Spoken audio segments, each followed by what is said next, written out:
خوشخبری اچھی بات بتانا چاہتا ہوں کہ میں نے جو اس سے حاصل کیا بعد میں.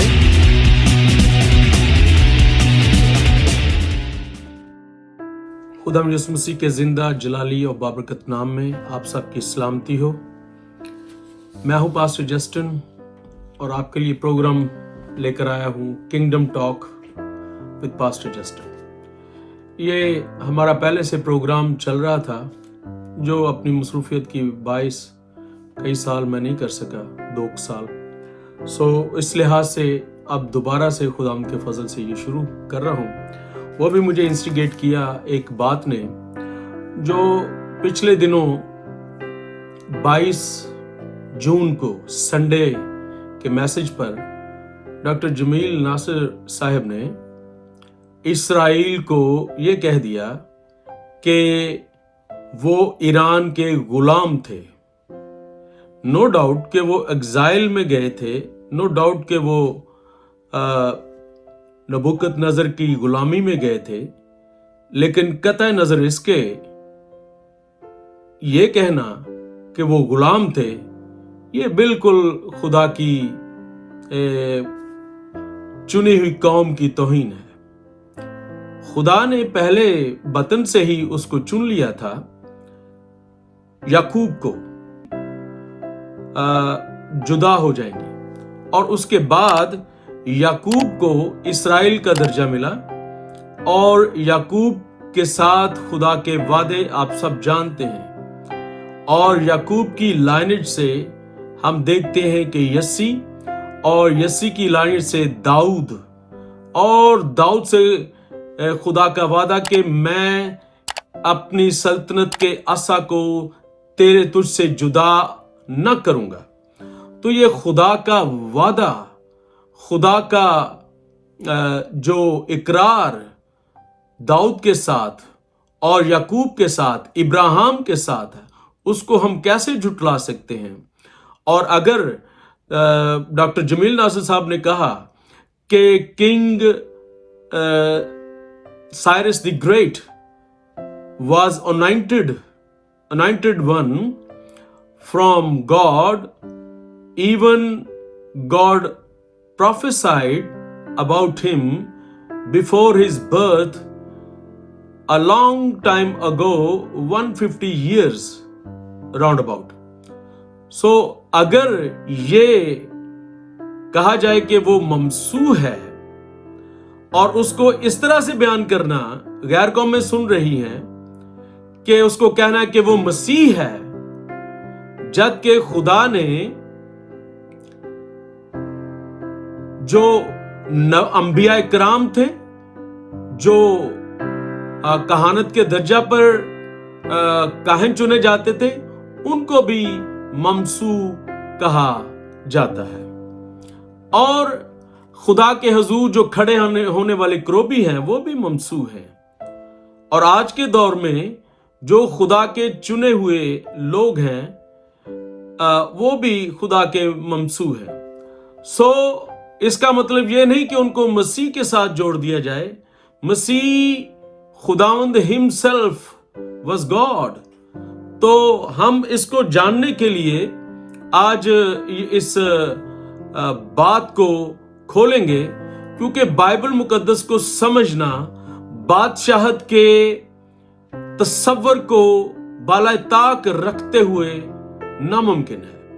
اگر ہم خدا کی اصل جو انٹینٹ ہے دنیا کے لیے کہ خدا کی بادشاہت زمین پر قائم ہو انسانوں کے وسیلے سے، تو اگر ہم اس کانسیپٹ سے ہٹ کر بولتے ہیں اور بائبل کو بیان کرنے کی کوشش کرتے ہیں تو نتیجہ صرف اور صرف مذہب نکلے گا.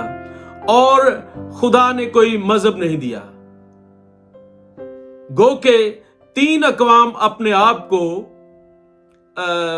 ابراہیم کی نسل قرار دیتے ہیں اور ابراہیم کو اپنا باپ سمجھتے ہیں.